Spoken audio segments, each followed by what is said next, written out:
আজকে বিএনপির ভাইদেরকে একটা কথা বলি, আপনারা হয়তো অনেকে জানেনও না।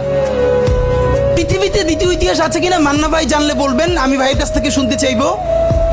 জিয়াউর রহমান তো একজন সামরিক শাসক ছিলেন। একজন সামরিক শাসক সামরিক ফরমান জারি করে দেশে গণতন্ত্র ফিরেইছে, পৃথিবীতে এই নজির নাই যেটা জিয়াউর রহমান করছেন।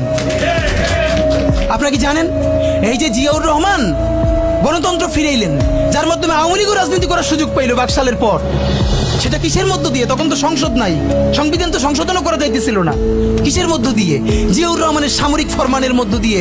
পৃথিবীর একমাত্র একজন সামরিক শাসক যিনি ফিল করলেন না সামরিক পন্থা দিয়ে করা যাবে না, গণতন্ত্রে ফিরতে হবে। এবং দেখেন হাসিনারে এবং আওয়ামী লীগের চরিত্রটাই হলো এরকম, এর যে একটু ভালোবাসে তার সে হত্যা করে। শহীদ প্রেসিডেন্ট জিয়াউর রহমান শেখ হাসিনাকে দেশে আসার অনুমতি দিছিলেন, সুযোগ দিছিলেন এবং বলছে থাক সবাই রাজনীতি করুক। আসার 1 মাসের মধ্যে জিয়াউর রহমান শহীদ হয়ে গেছে, 13 দিনের মধ্যে। এবার দেখেন এই যে আমরা এখন যারা সবাই করতেছি, সুতরাং এটা একটা বিষ। এই বিষের সাথে আমরা কিভাবে লড়াই করব?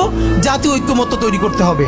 সুতরাং পলিটিক্যাল পার্টি এবং সবার প্রতি একটা কথা, প্লিজ আপনারা বিএনপিকে শতভাগ কর্নার করে দিন না। বিএনপি এই আধিপত্যবাদ বিরোধী লড়াইয়ের জন্য আমাদের একটা বড় শক্তি। এই শক্তিকে এত বেশি কর্নার করা যাবে না যাতে তারা গিয়ে আওয়ামী লীগের হাত ধরে ফেলে। তারা যদি আওয়ামী লীগের হাত ধরে ফেলে তাহলে লড়াইটা তো আমাদের জন্য আরো কঠিন হয়ে যাবে।